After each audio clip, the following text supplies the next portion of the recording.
ഇത്തവണത്തെ ആറ്റുകാൽ പൊങ്കാലയുമായി ബന്ധപ്പെട്ട് വലിയ രീതിയിലുള്ള വിവാദങ്ങൾ ഉണ്ടാവുകയാണ്. എല്ലാ തവണയും അത് പ്രശംസയുടെ പാത്രമായിരുന്നു ആറ്റുകാൽ പൊങ്കാല. തിരുവനന്തപുരത്തുകാർക്ക് പ്രത്യേകിച്ച് അറിയാം. നമ്മൾ പൊങ്കാലയിട്ട് വീട്ടിലേക്ക് എത്തുന്നതിന് മുൻപ് തന്നെ സ്ഥലം ക്ലീൻ ആകുന്നു. അങ്ങനെ എനിക്ക് തോന്നുന്നു കഴിഞ്ഞ ദിവസങ്ങളിലെല്ലാം മുഖ്യധാരാ മാധ്യമങ്ങളും അതുപോലെ തന്നെ ഓൺലൈൻ മീഡിയാസും എല്ലാം തന്നെ, അതുപോലെ തന്നെ സോഷ്യൽ മീഡിയ ഇൻഫ്ലുവൻസേഴ്സ് എല്ലാവരും പറയുന്നുണ്ട് ഇത്തവണ കോർപ്പറേഷൻ BJP ഭരിക്കുന്നത് കൊണ്ട് ക്ലീൻ ആയിട്ടില്ല എന്നൊക്കെ ഒരു വിഭാഗം പറയുന്നു.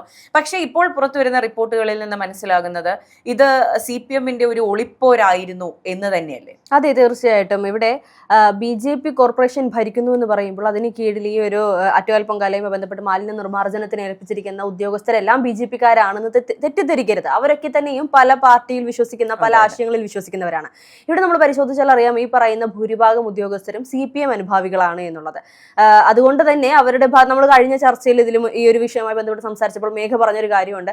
അവിടുത്തെ യുവാക്കൾ DYFI പ്രവർത്തകരാണ് ഏറ്റവും കൂടുതൽ. അപ്പോൾ അവർ ചിന്തിക്കുന്നത് BJP ഒറ്റക്കങ്ങ് ചെയ്തോട്ടെ, ഞങ്ങൾ നോക്കേണ്ട ആവശ്യമില്ല എന്ന് ചിന്തിക്കുന്ന ഒരു വിഭാഗം. അതിപ്പോൾ പൊതുജനങ്ങളോ യുവാക്കളോ മാത്രമല്ല, ഉദ്യോഗസ്ഥർ പോലും അങ്ങനെ ചിന്തിച്ചിരുന്നു എന്നുള്ളതിന് തെളിവാണ് ഇപ്പോൾ പുറത്തു വന്നുകൊണ്ടിരിക്കുന്നത്. അതെ, അവരെന്തേലും ചെയ്തോട്ടെ, മാറി നിൽക്കട്ടെ എന്നതിനേക്കാൾ അങ്ങനെ ഇപ്പൊ ഞങ്ങൾ സഹായിച്ചിട്ട് അവരെ രക്ഷപ്പെടേണ്ട, അവർ ക്രെഡിറ്റ് എടുക്കണ്ട എന്നുള്ളൊരു മൈൻഡ് സെറ്റ് ഉണ്ടായിരുന്നു. അത് നമ്മൾ ആദ്യം അത് പറഞ്ഞത് ഒരു സാധ്യതയായിട്ടായിരുന്നെങ്കിലും പിന്നീട് അത് സത്യമാണെന്ന് മനസ്സിലായിരുന്നു. ഇപ്പോൾ ആ ഏരിയയിൽ കേന്ദ്രീകരിച്ചുള്ള യുവാക്കൾ, DYFI-യിലെ പ്രവർത്തകർ, അതുപോലെ തന്നെ മറ്റ് സംഘടനയിലെ പ്രവർത്തകരെല്ലാം തന്നെ ഇത് കൂട്ടായി ചെയ്തുകൊണ്ടിരുന്ന ഒരു കാര്യമാണ്. ഇത് കോർപ്പറേഷന്റെ ഉത്തരവാദിത്തം തന്നെയാണ്. അതുകൊണ്ട് തന്നെയാണ് കോർപ്പറേഷൻ അവിടുത്തെ സ്റ്റാഫിനെ വെച്ച് തന്നെ ക്ലീനിങ് പ്രവർത്തനങ്ങളെല്ലാം ഏകോപിപ്പിക്കുന്നത്. പക്ഷേ ഈ സ്റ്റാഫിൽ തന്നെ ഉണ്ടായിരുന്ന CPM പ്രവർത്തകർ ഈ പറഞ്ഞ നടപടികൾ എടുക്കുന്നതിൽ അലംഭാവം കാണിച്ചു എന്ന് മനസ്സിലാക്കിയത് കൊണ്ട് തന്നെയാണ് ഇപ്പോഴത്തെ മേയറായ VV രാജേഷ് അവർക്കെതിരെ നടപടി എടുത്തിട്ടുള്ളത്. തീർച്ചയായിട്ടും ഇത് എത്ര മാധ്യമങ്ങൾ കവർ ചെയ്തിട്ടുണ്ട്, എത്ര മാധ്യമങ്ങൾ ഇതിന്റെ വാർത്ത കൊടുത്തിട്ടുണ്ട് എന്നുള്ള കാര്യം അറിയില്ല. പക്ഷേ കൃത്യമായി ഈ പറഞ്ഞതുപോലെ BJP ഭരിക്കുന്നത് കൊണ്ട് തന്നെ ഈ പറഞ്ഞ ആറ്റുകാൽ പൊങ്കാല കൊളമാകണം എന്ന് ചിന്തിച്ച ഒരു പറ്റം മനുഷ്യരവിടെ ഉണ്ടായിരുന്നു.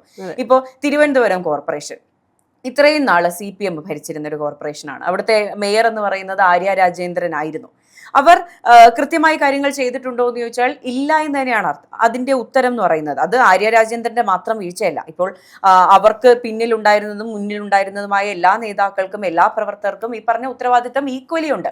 അവർ ഭരണത്തിലുണ്ടായിരുന്ന കാലത്ത് പറ്റിയ പിഴവുകളെല്ലാം അത് ആര്യ രാജേന്ദ്രന്റെ തലയിലിട്ട് മാറി നിന്നത് ഈ പറഞ്ഞ CPM-ലെ മുതിർന്ന നേതാക്കൾ തന്നെയാണ്. ഇവരൊക്കെ തന്നെയാണ് ഇപ്പോൾ ഈ പറഞ്ഞ ആറ്റുകാൽ പൊങ്കാല അലങ്കോലമാക്കി, നഗരം വൃത്തികേടാക്കി ഇട്ടു, അത് വൃത്തിയാക്കിയില്ല എന്നൊക്കെ പറയാൻ മുന്നിൽ നിൽക്കുന്നതും ഈ നേതാക്കൾ തന്നെയാണ്. അതെ, തീർച്ചയായിട്ടും. ഇവിടെ നമ്മൾ നേരത്തെ പറഞ്ഞതുപോലെ ആര്യ രാജേന്ദ്രൻ അന്ന് അശുദ്ധിയുള്ള, അല്ലെങ്കിൽ ഈ പറയുന്നത് പോലെ തെറ്റുകൾ മാത്രം ചെയ്തിരുന്ന ഒരു മേയർ ആണെങ്കിൽ ഇന്ന് കാര്യങ്ങൾ മാറിമറിയുമ്പോൾ ആര്യ രാജേന്ദ്രൻ പരിശുദ്ധിയായിക്കൊണ്ടിരിക്കുകയാണ്, അല്ലെങ്കിൽ CPM അവരെ പരിശുദ്ധിയാക്കിക്കൊണ്ടിരിക്കുകയാണ് ചെയ്തുകൊണ്ടിരിക്കുന്നത്. ഇവിടെ ഈ ഒരു ആറ്റുകാൽ പൊങ്കാലയുമായി ബന്ധപ്പെട്ടുകൊണ്ട് വലിയൊരു കളവ് കൂടി ഇപ്പോൾ പുറത്തു വന്നുകൊണ്ടിരിക്കുകയാണ്. അതായത് കഴിഞ്ഞ ദിവസങ്ങളിൽ നമ്മൾ കണ്ടിരുന്നു വിദ്യാഭ്യാസ മന്ത്രി ശിവൻകുട്ടി താൻ തിരുവനന്തപുരത്ത് പണ്ട് ഇങ്ങനെയൊക്കെ ചെയ്തിട്ടുണ്ട്, അന്ന് ഇങ്ങനെയൊന്നും ആയിരുന്നില്ല എന്ന് പറഞ്ഞിട്ട് താരതമ്യ പ്രസ്താവന നടത്തുന്നതും VV രാജേഷ് അതിന് കൃത്യമായി പ്രതികരിക്കുന്നത് നമ്മൾ കണ്ടിരുന്നു. ഇവിടെ CPM ചെയ്യാൻ പോയിരുന്ന ഒരു കാര്യം, അല്ലെങ്കിൽ CPM പറഞ്ഞു വെച്ചിരുന്ന ഒരു വാഗ്ദാനം എന്ന് പറയുന്നത് തിരുവനന്തപുരം കോർപ്പറേഷൻ ഞങ്ങൾ ക്ലീൻ ചെയ്ത് തരാം. അതൊരു സാക്രിഫൈസ് ആയിട്ടാണ് അവർ പറയുന്നത്. ഞങ്ങൾ അത് ക്ലീൻ ചെയ്ത് തരാം, ഇന്ന ദിവസം അത് ക്ലീൻ ചെയ്യാം, ഇന്ന് ശനിയാഴ്ചയാണ്, ഇന്ന് അവരത് ക്ലീൻ ചെയ്യാമെന്നാണ് പറഞ്ഞിരുന്നത്. പക്ഷെ അവരത് മാറ്റി വെച്ചിരിക്കുകയാണ്. കാരണം അതിന് കാരണമായി BJP ചൂണ്ടിക്കാണിക്കുന്നത് അങ്ങനെയൊന്നും ക്ലീൻ ചെയ്യാൻ തിരുവനന്തപുരം കോർപ്പറേഷനിൽ ഇല്ലാത്തത് കൊണ്ടാണ് അവർ മാറ്റി വെച്ചിരിക്കുന്നത്. അവരിപ്പോൾ ഞായറാഴ്ച ക്ലീൻ ചെയ്തു തരാം എന്നൊക്കെ പറഞ്ഞൊരു മുടന്ത ന്യായമൊക്കെ പറഞ്ഞ് പോസ്റ്റ്പോൺ ചെയ്യുന്ന ഒരു സാഹചര്യം. CPM മറ്റേ ഒരു വെല്ലുവിളി സ്വരത്തിലാണ് പറയുന്നത്, ഞായറാഴ്ച ഞങ്ങൾ ഇറങ്ങി തിരുവനന്തപുരം നഗരഹൃദയം വൃത്തിയാക്കുമെന്നൊക്കെ പറയുന്നുണ്ട്. പക്ഷെ അതിൽ ഒളിഞ്ഞു കിടക്കുന്ന ഒരു ഫാക്ടർ എന്ന് പറയുന്നത് ഞായറാഴ്ചയാണ്. ഈ ക്ലീനിങ് സ്റ്റാഫിനെല്ലാം അവധിയുള്ള ദിവസമാണ്. അപ്പൊ സ്വാഭാവികമായും ഉച്ചയോടുകൂടിയൊക്കെ തിരക്കുള്ള ഇടമാണ്. ഇപ്പൊ തിരുവനന്തപുരം നഗരത്തിലൊക്കെ ഞായറാഴ്ച ദിവസങ്ങളിൽ കറങ്ങാൻ പോകുന്ന, ഔട്ടിങ്ങിനൊക്കെ പോകുന്ന ഫാമിലീസ് ഒക്കെ ഒരുപാടുണ്ട്. അത് എല്ലാ നഗരങ്ങളിലും ഉണ്ടാവും. അപ്പൊ തിരുവനന്തപുരത്തും ഇതുപോലെ ഉച്ചയാകുമ്പോൾ അല്ലെങ്കിൽ വൈകുന്നേരത്തോടു കൂടി നഗരത്തിൽ അവിടെ എവിടെയും പേപ്പറുകൾ ഇടുന്നതും പ്ലാസ്റ്റിക് കവറുകൾ കിടക്കുന്നതും കുപ്പികൾ വീണ് കിടക്കുന്നതും ഒക്കെ സ്വാഭാവികമായിരിക്കും. അപ്പോൾ നാളെ ഈ പറഞ്ഞ ക്ലീനിങ് സ്റ്റാഫിന് അവധി ആയതുകൊണ്ട് തന്നെ വൈകുന്നേരത്തോടു കൂടി കുറച്ചധികം വേസ്റ്റ് ഉണ്ടാകാം. അതെല്ലാം പെറുക്കി കൂട്ടി ഇത് ആറ്റുകാൽ പൊങ്കാലയുടെ അന്ന് മുതൽ ഇട്ടേക്കുന്നതാണെന്ന് പറയാനുള്ള നറേറ്റീവിലേക്ക്. അത് മാത്രമല്ല, ഈ ചില സിനിമകളിൽ പോലീസുകാർ വന്നുകൊണ്ട് മനഃപൂർവ്വം പ്രതിയാക്കാൻ വേണ്ടി മയക്കുമരുന്നൊക്കെ വീട്ടിൽ കൊണ്ടുവന്ന് വെച്ചിട്ട് പിടിച്ചെടുക്കുന്ന ഒരു സാഹചര്യം. ഇനിയിപ്പോ ചിലപ്പോൾ അതിനും CPM മുതിരുമായിരിക്കാം ഒരുപക്ഷെ. കാരണം ഇവർ ഉച്ച കഴിഞ്ഞ് ചെല്ലുമ്പോൾ ചിലപ്പോൾ തിരുവനന്തപുരം കോർപ്പറേഷനിലെ വീതികളെല്ലാം തന്നെയും വലിയ രീതിയിലുള്ള മാലിന്യമൊന്നുമില്ലെങ്കിൽ ഇവർ തന്നെ ഒരു വണ്ടിയിൽ വന്ന് മാലിന്യങ്ങൾ ഇടുന്നു, ഇവർ തന്നെ മറ്റൊരു വണ്ടിയിൽ ക്യാമറയുമായി വന്ന് ക്ലീൻ ചെയ്തുകൊണ്ട് പോകുന്നു. ഒരുപക്ഷെ അങ്ങനെ ആകാൻ സാധ്യതയുണ്ട്. ഇന്നത്തെ CPM-ന്റെ അവസ്ഥ അനുസരിച്ച് അവർക്ക് എന്ത് ചെയ്തെങ്കിലും ഈ പറയുന്ന ആ ഒരു നെഗറ്റീവ് ഇമേജ് ഒന്ന് മാറ്റിയെടുക്കണം. അതിനുവേണ്ടി എന്തും ചെയ്യാൻ തയ്യാറായി നിൽക്കുന്ന ഒരു സാഹചര്യത്തിലൂടെ കാര്യങ്ങൾ പോകുന്നത്. തിരുവനന്തപുരം പോലെ കോർപ്പറേഷൻ BJP-യുടെ കയ്യിലേക്ക് പോയപ്പോൾ അത് കൊണ്ടുകൊടുത്തതാണ് എന്ന് നമ്മൾ പോലും പറഞ്ഞിട്ടുണ്ട് എന്നുള്ളത് യാഥാർത്ഥ്യമാണ്. അത് നമ്മൾ കണ്ടതുമാണ്. അപ്പോൾ ആ ഒരു ചീത്തപ്പേര് മാറ്റിയെടുക്കണം. തിരുവനന്തപുരം കോർപ്പറേഷൻ എന്നല്ല, ഇനിയിപ്പോൾ വരുന്ന നിയമസഭാ തെരഞ്ഞെടുപ്പ് കഴിയുന്നതോടുകൂടി കയ്യിലിരിക്കുന്ന എല്ലാം പോകുമെന്ന് ഉറപ്പാണെങ്കിൽ പോലും ജനങ്ങളുടെ കണ്ണിൽ കുറച്ചെങ്കിലും പൊടിയിടാൻ ഒരു നീക്കം CPM-ന്റെ ഭാഗത്തും തീർച്ചയായിട്ടും ഉണ്ടാകും. അതെ, ഇപ്പൊ തിരുവനന്തപുരം കോർപ്പറേഷൻ BJP ഭരണം പിടിച്ചു എന്ന് പറയുമ്പോൾ ഒരു തിരുവനന്തപുരത്തുകാരി എന്ന നിലയിൽ ഞാനിങ്ങനെ അയ്യോ BJP പിടിച്ചോ ഒരു തോന്നൽ എനിക്കുണ്ടായിരുന്നു. അതിന് കാരണം ഹർഷ പറഞ്ഞതുപോലെ CPM-കാർ തന്നെയാണ്. പക്ഷെ എനിക്ക് ആ തോന്നലിൽ ഒരു മാറ്റം ഉണ്ടായത് ഞാൻ നേഷൻ ഫസ്റ്റിന്റെ ഭാഗമായിട്ട് അവിടെ VV രാജേഷ് സാറിന്റെ ഇന്റർവ്യൂ എടുക്കാൻ പോയപ്പോഴാണ്. അദ്ദേഹത്തിന് ഈ പറഞ്ഞ നഗരവികസനത്തിൽ ഈ പറഞ്ഞ കോർപ്പറേഷൻ എങ്ങനെ കൊണ്ടുപോകണം എന്ന കാര്യത്തിൽ നല്ല ക്ലാരിറ്റി ഉണ്ട്. പറയുന്ന കാര്യങ്ങളിൽ ക്ലാരിറ്റി ഉണ്ട്. ഞാൻ ഇന്ന കാര്യങ്ങളാണ് ഇവിടെ ചെയ്യാൻ പോകുന്നത്, മലം മറിക്കുമെന്ന് അദ്ദേഹം പറയുന്നില്ല. ഇന്ന കാര്യങ്ങളാണ് ഞാൻ ചെയ്യാൻ പോകുന്നത്, ഇന്ന ഉദ്ദേശമുണ്ട്. നമ്മൾ അവിടെ തന്നെ നിൽക്കുമ്പോൾ പല വാർഡുകളിലെയും ചെറിയ ചെറിയ കാര്യങ്ങൾ അദ്ദേഹം കൗൺസിലർമാരോട് സംസാരിക്കുന്നുണ്ട്. അവിടെ പോയായിരുന്നോ, ആ കുഞ്ഞിന്റെ അവിടുത്തെ ചികിത്സയുടെ ചെലവ് ചെയ്തായിരുന്നോ? അത് അവിടെ നിൽക്കുന്ന ഒരു സബ് എഡിറ്ററായ എന്നെ കാണിക്കാൻ വേണ്ടി ചെയ്തതല്ല. അദ്ദേഹം സ്വാഭാവികമായിട്ട് അത് ചെയ്തു വരുന്നതാണ്. വർഷങ്ങളായി ഇതിന്റെ പിന്നിൽ നടന്ന തിരുവനന്തപുരം കോർപ്പറേഷനെ പഠിച്ച ഒരാളെന്ന നിലയിൽ അദ്ദേഹത്തിന് ഈ പറഞ്ഞ എല്ലാം ചെയ്യണം, അത് ചെയ്യണം, ഇത് ചെയ്യണം, എങ്ങനെ ചെയ്യണം എന്നുള്ള കാര്യങ്ങളുണ്ട്.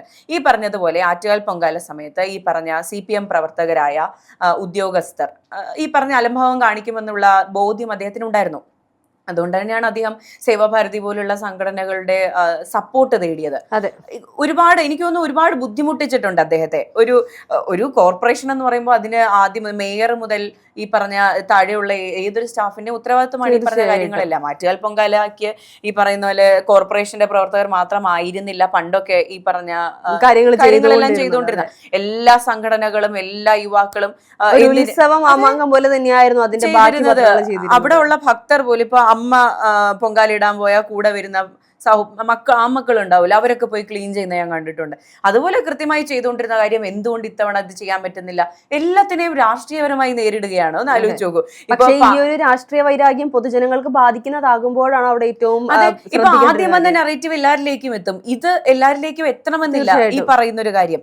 ഇപ്പൊ നമ്മുടെ പാളയം ഇമാം പോലും നമ്മുടെ വീടുകളെല്ലാം തുറന്നു കൊടുക്കണം, നമ്മൾ നോമ്പിലാണെങ്കിൽ പോലും എല്ലാവർക്കും ഭക്ഷണം കൊടുക്കണമെന്ന് വലിയ ആഹ്വാനം നടത്തി എല്ലാവരും ഒറ്റക്കെട്ടായി നിൽക്കുന്ന ഒരു സമയത്ത് രാഷ്ട്രീയ ലാഭത്തിന് വേണ്ടിയിട്ട് ഇത്തരം കള്ളങ്ങൾ പടച്ചുവിടുന്നത് വളരെ മോശപ്പെട്ടൊരു കാര്യമാണ്. തീർച്ചയായിട്ടും. എന്തായാലും VV രാജേഷ് ആ ഒരു സമയത്ത് എല്ലാവരെയും പോലെ അല്ലെങ്കിൽ എല്ലാ നേതാക്കന്മാരെയും പോലെ AC കാറിൽ ഇരുന്നു കൊണ്ട് വെറുമൊരു ഈ പറയുന്നത് പോലെ അത് ചെയ് ഇത് ചെയ് എന്ന് പറഞ്ഞുകൊണ്ട് ആജ്ഞാപിക്കുന്ന ഒരു രീതി അല്ലായിരുന്നു. അദ്ദേഹം ഈ പറയുന്ന പ്രവർത്തകരുടെ കൂടെ ഉണ്ടായിരുന്നു എന്നുള്ളത് ഏറെ ശ്രദ്ധിക്കപ്പെട്ടൊരു കാര്യം തന്നെയാണ്.